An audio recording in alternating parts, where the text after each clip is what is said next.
इस कहानी की शुरुआत में हम देखते हैं कि एक अंधेरी जगह पर एक लड़की बैठी होती है जो कि बहुत डरी हुई थी और मदद के लिए चिल्ला रही थी। उसके पास जो मोबाइल फोन है वो काम नहीं कर रहा। तभी कोई वहाँ से उसे खींच कर ले जाता है। इसके बाद कहानी कुछ टाइम के बाद से शुरू होती है। यहाँ पर दो कपल्स होते हैं जो कि अपनी छुट्टियों के लिए मैक्सिको आए हैं। इनके नाम जेफ, एमी, एरिक और स्टेसी हैं। वहाँ वो मैथियस से मिलते हैं जो कि एक जर्मन टूरिस्ट है। वो अपने भाई हेनरिक को ढूंढ रहा होता है। वो उन लोगों को बताता है कि वो अपने भाई के साथ यहाँ आया था, पर उसका भाई एक लड़की के साथ किसी मयान सभ्यता के मंदिर की खोज में गया है। वो मंदिर किसी नक्शे में नहीं होता। अब वो लोग मीथियस के साथ वहाँ जाने का प्लान बनाते हैं और अगली सुबह वो लोग उस मंदिर की खोज में निकलते हैं और उनके साथ दिमित्री भी जाता है जो कि मीथियस का फ्रेंड है। रास्ते में उन्हें एक टैक्सी ड्राइवर बताता है कि वो जगह बहुत मनहूस है और वो वहाँ उनको लेकर बिल्कुल भी नहीं जाएगा, लेकिन ये लोग उसे ज्यादा पैसे देने का लालच देकर अपने साथ ले जाते हैं। अब वो टैक्सी ड्राइवर उन्हें वहाँ छोड़ देता है जहाँ पर हेनरिक के भाई की गाड़ी होती है। इसके बाद वो लोग एक बंद खुफिया रास्ते से मयान सभ्यता के मंदिर के पास पहुंच जाते हैं।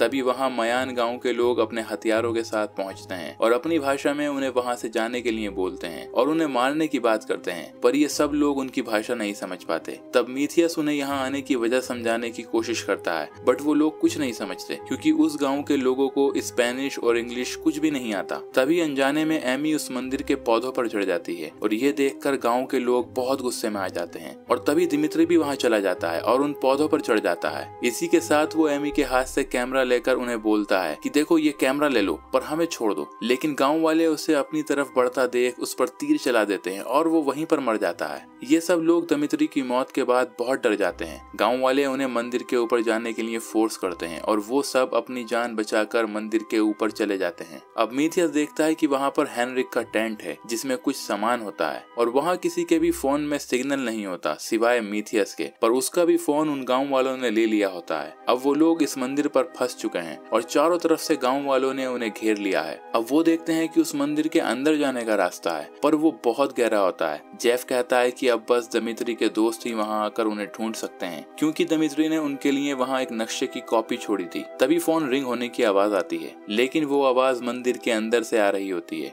मीथियस बोलता है कि ये हेनरिक के फोन की आवाज है। इसके बाद वो लोग मीथियस को रस्सी की मदद से मंदिर के अंदर भेजते हैं, लेकिन बीच में ही रस्सी टूट जाती है और मीथियस नीचे गिर जाता है। फिर जेफ बोलता है कि मीथियस की मदद करने के लिए किसी लड़की को नीचे जाना होगा क्योंकि लड़कियों में रस्सी खींचने के लिए ताकत नहीं है। तब स्टेसी बोलती है कि मैं नीचे जाऊंगी और जब स्टेसी नीचे जा रही होती है तो रस्सी खत्म हो जाती है और वो वहाँ मैथियस को नीचे पड़ा हुआ देखती है। वो उससे बोलता है कि मुझे बचा लो और स्टेसी वहाँ से कूद जाती है और उसके घुटने में बहुत गहरी चोट लगती है। वो देखती है कि मीथियस की कमर की हड्डियां टूट गई हैं। इतनी ऊंचाई से गिरने की वजह से वो लगभग पैरालाइज हो जाता है। एमी और जेफ गाँव वालों के पास मदद मांगने जाते हैं पर कोई फायदा नहीं होता। वो लोग उनकी बात नहीं समझते। एमी गुस्से में उस मंदिर का एक पौधा वहाँ पर खड़े एक बच्चे के ऊपर फेंक देती है, लेकिन तभी उस गांव के लोग उस बच्चे को मार देते हैं। तब उन लोगों को इस बात का एहसास होता है कि उस गांव के लोग मंदिर के पौधों से डरते हैं और जो भी उन्हें छुएगा वो उसे मार देंगे और वो किसी भी हाल में इन लोगों को यहाँ से जाने नहीं देंगे क्योंकि इन सब ने किसी न किसी तरह पौधों को छू लिया है। अब जेफ मीथियस के लिए एक स्ट्रेचर बनाता है क्योंकि वो मेडिकल की स्टडी कर रहा था। स्ट्रेचर के साथ जेफ एमी को नीचे भेजता है। अब एमी और स्टेसी मैथियस को उठा रहे होते हैं कि तभी उसकी कमर मुड़ जाती है, पर फिर भी जैसे तैसे वो उसे स्ट्रेचर पर रखकर ऊपर ले आते हैं। अब अगली सुबह जब स्टेसी उठती है तो वो देखती है कि उसके घुटने में से उन पौधों की जड़ें निकल रही होती हैं और वो एरिक को बोलती है कि निकालो इसे। वहीं दूसरी तरफ उन पौधों ने मीथियस के पैरों को आधा खा लिया होता है। अब वो लोग स्टेसी के घुटने में से तो वो जड़ें निकाल देते हैं, पर मीथियस के पैरों में से उगे हुए पौधों को निकाल नहीं पाते। तभी मंदिर के अंदर से फिर से फोन बजने की आवाज आती है और फोन को ढूंढने के लिए स्टेसी और एमी नीचे जाते हैं। वहाँ पर वो उसी लड़की की लाश देखते हैं जिसे हमने मूवी के शुरू में देखा था और उसका फोन उसके हाथ में होता है। वो दोनों उसके हाथ से फोन ले लेते हैं, पर वो फोन टूट चुका था। तभी फिर से फोन के बजने की आवाज आती है, लेकिन वो उस फोन से नहीं आ रही होती। दरअसल वो आवाज उन पौधों के फूलों से आती है। एमी उन फूलों को जैसे ही छूती है वो पौधे उस पर हमला कर देते हैं और वो दोनों वहाँ से भागकर रस्सी की मदद से किसी तरह ऊपर आ जाती हैं।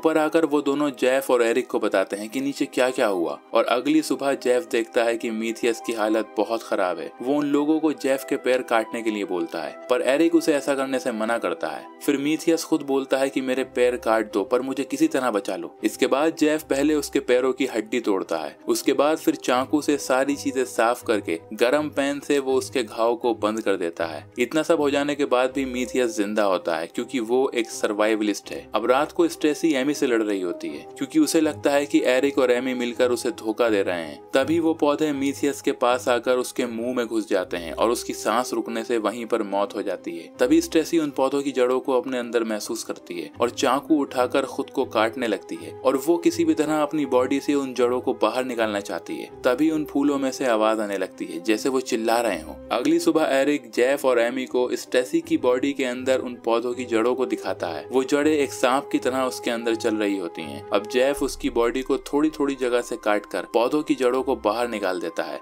लेकिन अभी भी स्टेसी पौधों को अपनी बॉडी में फील कर रही होती है। वो लोग उसके माथे पर उन जड़ों को चलते हुए देख लेते हैं, लेकिन वो उसे कुछ कहते नहीं, क्योंकि स्टेसी का बहुत ज्यादा खून बह चुका था और अगर उसे अब काटा गया तो वो मर जाएगी। लेकिन थोड़ी देर के बाद स्टेसी टेंट से बाहर आकर खुद को काटने लगती है। तभी वो सब भी वहां आ जाते हैं और जेफ उसके हाथ से नाइफ ले ही रहा होता है कि स्टेसी उस पर हमला कर देती है। इसके बाद एरिक उससे नाइफ लेने जाता है, लेकिन वो उसके सीने में चाकू मार देती है और वो वहीं पर मर जाता है। स्टेसी बोलती है कि मुझे भी मार दो, और आखिरकार जेफ उसे मार देता है। अब जेफ एमी की बॉडी पर खून लगाता है और उसे उन गाँव वालों के सामने मरा हुआ दिखाता है। इसके बाद वो उन गाँव वालों का ध्यान अपनी तरफ आकर्षित करता है और इसी बीच एमी वहाँ से उठकर भाग जाती है, लेकिन वो गाँव वाले जेफ को मार देते हैं। वहीं दूसरी तरफ एमी जंगल से भाग रही होती है, लेकिन वो गाँव वाले उसका पीछा करने लगते हैं। अब एमी किसी तरह कार तक पहुंचकर उसे स्टार्ट कर वहां से आगे बढ़ जाती है और वो रिलैक्स हो जाती है, पर वो पौधे उसकी बॉडी में भी घुस गए होते हैं। उसके बाद हम देखते हैं कि दिमित्री के दोस्त उसे ढूंढते हुए उसी मंदिर के पास आते हैं और इस मोमेंट पर ये मूवी खत्म हो जाती है।